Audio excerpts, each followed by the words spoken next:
Very good morning to all our dear listeners, and the 11th hour on a Tuesday morning, and we are going to discuss something extremely very interesting, creating a lot of awareness among all our society as we pay extra attention on Down syndrome, since 21st of March was World Down Syndrome Day, with the theme that says we are all equal, which is a very powerful and thought-provoking theme where we all as responsible citizens should accept them all as equal. Here with us today is Ms. Shiromi Masakorala, Head of Group Sustainability and Corporate Communications of HEMAS Holding, also being the Executive Director of HEMAS Outreach Foundation and the Ayati Trust. Very good morning to you. Good morning, Sabrina. Thank you for inviting me. And as we all know, Shiromi is willing to enlighten us on a social movement to empower children along with their families with Down syndrome to enhance their life to live with a lovely dignity.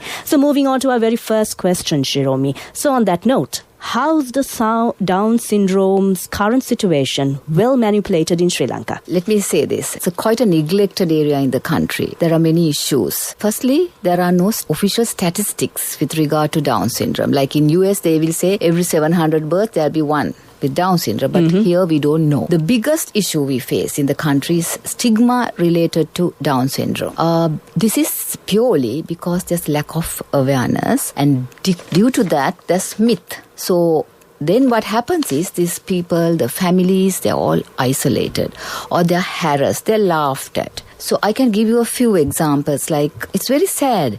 The bus in the morning would not want to stop for a kid or the family because it's not a very good thing to see them early morning. It's a bad omen. And that kind of a mindset. Most of the fathers think it's a mother's issue and they leave the family. So there are many issues that these people are faced with. So stigma becomes the biggest issue related to Down syndrome. So let me say this also. In 2016, HEMAS, together with the Faculty of Medicine, Kelaniya University, conceptualized a project, actually a National Center for Children with Disabilities called Ayati.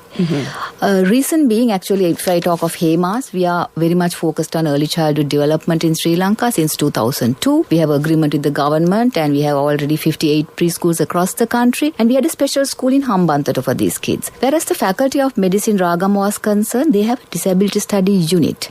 And in fact, they were confined to 2 small rooms without any facilities, and there were 3,000 odd children registered there. And they also wanted to have a national center for children with disabilities. So that's how we met and we conceptualized, and then we named it Ayati. Ayati means hope in Sanskrit. It's such a massive project, we couldn't do it alone. So we invited the Think Alike Corporate, MAS Holdings. They willingly came on board. Then we had Roshan Vijay Rama Foundation from USA and the Sri Lanka Army. They gave us 250 soldiers to build this. So it's a 550 million project. Actually, it is the disability study unit of the Faculty of Medicine Ragama, Kelaniya University, is Ayati now. So Ayati Center. So when we conceptualized this Ayati, the national center, we had 3 areas to focus on, 3 objectives. One is to build the national center, which is now operational. We have over 6,800 children registered. That's a big number. Big number. Across the country, the referrals are coming there. Second, our biggest challenge was to eradicate stigma related to disability. Third was to take this model to the provinces. So now we are on our way. Now we are tackling stigma. So when it comes to disabilities, the worst, I think, affected are the people with children with Down syndrome, because that their disability is visual. So you're working very closely with this perspective of eradicating this so-called thing that says stigma. Exactly. And then, other problem we have is we don't have places to develop their skills. So there is no solid environment or a place where we can work on this. This is exactly what you're trying to say. Yes, we have 8 centers by the Ministry of Social Welfare. Then we have a few people individually and organizations running some aesthetic sort of studies and that kind of thing. All right. But let me tell you, Sabrina, these kids are very capable if they are given the opportunity. Right opportunity. Right? They have sat for their O-levels, they have sat for their A-levels. We have Neeli Disilla, who's a craft teacher at Bishop's College. There are many like that. And if you take globally, there are people who have graduated from the universities. So there are a lot of success stories. So here we think they can only dance and sing a little, or they can do some art. No. They have all the skill, right? So now, as far as HEMAS is concerned, we have a policy where we say 0.5% of our employees should be in the disability category. So we're talking about 7,000 employees. In my office, I have one boy called Kosala Pereira who's downs. Excellent worker. He's been winning the Swashakti Abhimana Award twice in the country, and he's very independent. Reason being, his mother from small days actually went and got help. She seeked for help. She seek for help. What happens in our country when you have a child born like that? Whole family is disrupted, and then the whole ecosystem is all disrupted, and they hide children. And then parents are also in denial. They don't want to accept that they have a child like this, and so early intervention is not seen. But if you go and get proper therapeutic, the early intervention, not that you can cure them, but definitely you can integrate them into society as worthwhile, productive people. Before we set up this Ayati center, we went to India, and Tatas were having a school, and their kitchen is all run by Down syndrome. And service entire kitchen. And unbelievable, they made us Mexican food, you name it. Right? They were capable to do that. So capable. And the service was fantastic. And they were paid something like 20,000 Indian rupees, and they were very independent. Right? So they can be productive. So that project says it all. It says it all. And now, HEMAS, we have examples. And I think there are other corporates in Sri Lanka who's doing it. But it needs to, we need to gather more momentum on this. As well. Expand. So basically, with the stigma thing, we launched this Ekase Salakamu. Let's treat everybody equal. It's a social movement to empower children and families with Down syndrome to live a dignified life. That's the whole objective. So we are trying to make use of social media for this, because social media is a very good platform. Very powerful tool. Very powerful tool. So we're telling the parents, okay, when you have issues, write it there. There will be good people who are willing to help you. Not all are bad. There are many who are willing to respond. Many to respond. So that is and we have planned like a lot of awareness programs.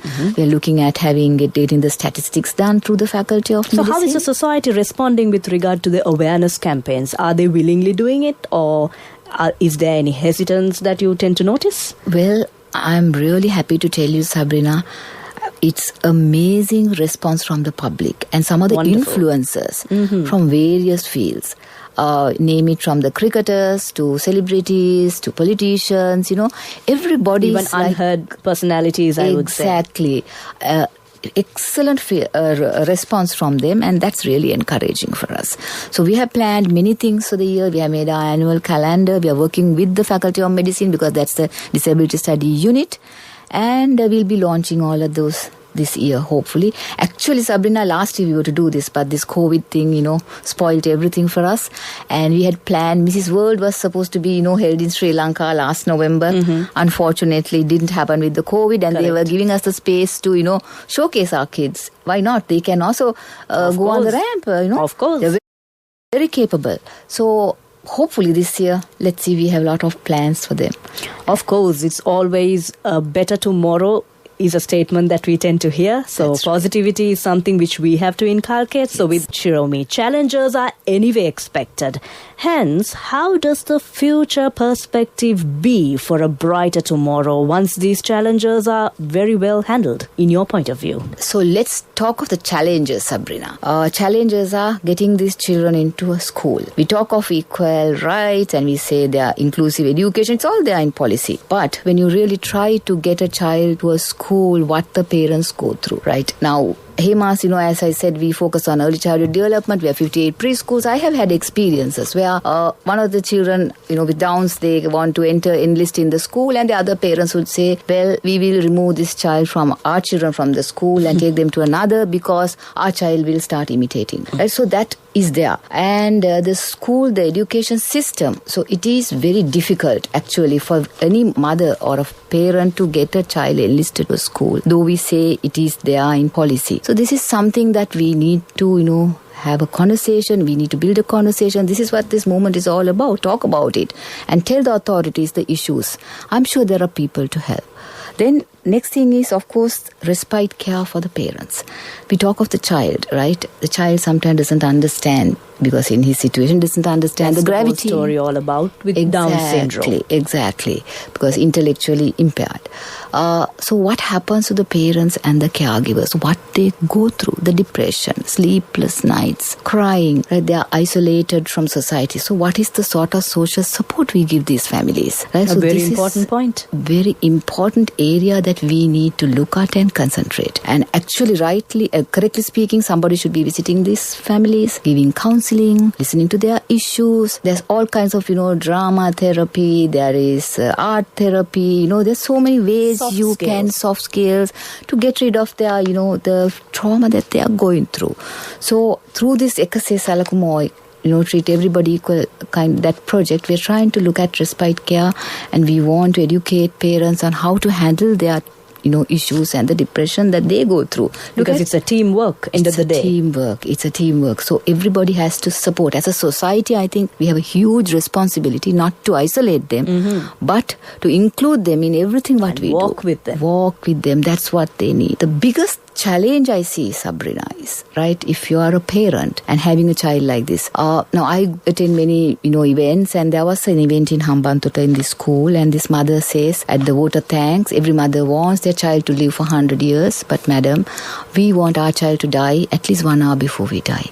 So I was thinking how helpless they are, right? It was a genuine statement. It's a very genuine statement, and that I heard many times from different parents. So then I was thinking, okay, they say we can't die in peace. So when the parents die, what happens to this child? Right? Who's going to take care? A fair statement and a fair thought. Yeah. And there are homes, but most of it, it's really like living hellhole. We all know the fact. It's very difficult, right? So our thinking is actually we should lobby that every district should have a home, a well-managed home for these children when the parents are no more, and it should be a private-public partnership like what Ayati is, right? Ayati is a private-public partnership. And I think this is all done on FOC basis. Totally. Now, Ayati facilities are all free of charge, right? Everything is there, like from audiology to speech and language, then you have physiotherapy, you name it. It's all under one roof. It's very well managed because it's managed by a trust. The private sector is involved in this and the government is involved. So why not? And do you all go that extra mile to recruit the right employees to carry out this duty? Well, it is the Faculty of Medicine. Oh, right. So the professors are there, the therapists are there, the medical students are there. So you have got the cream of the best. So the cream of the best is there, and the Ministry of Health is also helping with professionals. Simultaneously, they are also assisting Exactly, you. They're all there. Right, and it's all free of charge, and it's a beautiful managed, beautiful center. So same way, I think in the long run, we have to look at centers for these children when the parents are no more. And I'm sure the taxpayer would love to see something like this, and they'll be encouraged to pay their tax. If honestly, you say, yes. Right here, we know that our tax money is, used for various development projects, and government needs people's. And this is a much needed affair. It's a needed affair, and it's something that will touch your heart, right? Generally, the Sri Lankans are, we have this giving mentality, Of course, yes. And when your tax money, you have made these centers for these kids in every district so that the parents one day know they can die in peace. My child will be looked after, right? And the government, and there's the private sector. There are private institutions, there are various organizations, and we have a elderly population now. It's a growing population, and there are very educated, very kind people who would love to volunteer at district level. Right? We need to think on these lines and set up, not to neglect that or dump them on the streets. That's not a solution. That's not a solution, or put them into horrible places. Knowing that the outcome is not favorable. Exactly. So if we know that there are centers like this, if the parents know, imagine the relief they have, right? It may not only be Down syndrome. It could be autistic or, some kind of a, special need. Experience. So those people, I think we should have those properly managed homes in this country. And that is a need right now, and I think there'll be many people to support something like this, Sabrina. And actually the government should initiate this kind of thing, get the public and the private sector to take part in something like that. So I feel that is the main challenge which requires an immediate solution. Yep. And hoping definitely the future would be even much more brighter. Choir Shiromi, my very last question. I would like to incorporate 2 questions on the go as to why HEMAS is fully focused on a project in this caliber. And would you have a special message to the parents, also to the family members who's actually wholeheartedly committed to be with these individuals and children with Down syndrome? Yeah. So to answer your first question, Sabrina, Hemas is a public listed company. Well, we have a purpose. Our purpose is we promote healthful living for all Sri Lankans. That's our main purpose. When we say healthful, it is physical, mental, spiritual and social.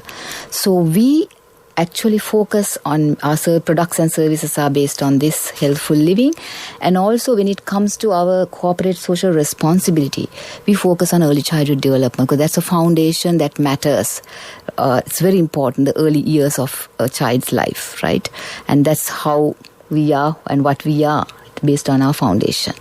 And then when it comes to disabilities, and this is a focus area because we're talking of healthful living for all.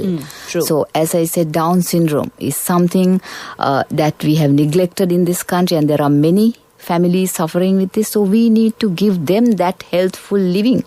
We need to walk the talk. So that's why we are promoting this, and we want an inclusive society that no child is left behind. That is the thinking of our organization. So when it comes to a little bit of advice, what I would say, firstly, if you have a child with some form of disability, please don't shy away. Please don't hide the child. The early intervention is the answer for this. You can integrate these children into the community as productive citizens, but do not hide. That is your step one. Step one. In fact, recently, we celebrated 1 year of Ayati, and there's an advertisement, and by mistake, my mobile number was in the papers, and I got many calls. They said, I have a child of 33, 43, 22. Sadly, they are not toilet trained. Then I asked why that was. They said, we never took them out because we didn't know what to do, and we were told that, best is to keep them home, and nothing had been done. So imagine, I had tears when I listened to those stories, because so that's the first thing I would say is early intervention. Please go. It's a must. Second one is integrate them into society. Take them with you. Take them everywhere. Take them to parties, weddings, shopping. Involve them in your daily tasks. Involve them in daily tasks, and don't forget that. And always have a plan. I know it is sad, it is difficult. Not right? easy. It's not easy. But when you have a special child, sit with your family, sit with your friends, sit with some professionals, have a plan for that child. This is what we are going to do. Like all other children, that all other parents and your loved ones would be having like a future plan. Exactly. Do the same is what you're trying to say. Yeah, but you need to do a little more. Extra. Right? You do extra, and you might need some professional help. You can't do it. You can't do it alone. All by yourself. Yeah, True. Because you need professional help. So with the professionals, with your friends and family, draw up a plan. Like sometimes even a small trust. Right, so that when they are no more, that the child can be, independently, they can live a good life. So these are the three things I would advise parents having any special need child. It's a lovely discussion. Wish we can talk about it more and more, because there's so many areas actually that we could cover. You would agree with me, Shiromi, Definitely. if I would say so, because the time factor is also something which we have to keep a tab on. So it's our duty as a responsible citizen to recognize, monitor, and through effective social relationship to communicate, and with appropriate attitudes to attune ourselves to treat with equality with adults and children with Down syndrome, so that they too can progress along with us in society. Am I right, Shiromi? Very, very much. Thank you so much for being a part of 11th Hour, enlightening us and talking more in detail with regard to the World Syndrome Day, which was on the 21st of March. And we thank you for taking your special time off on a Tuesday morning to be a part of this show, Shiromi. Thank you very much. Thank you for having me here.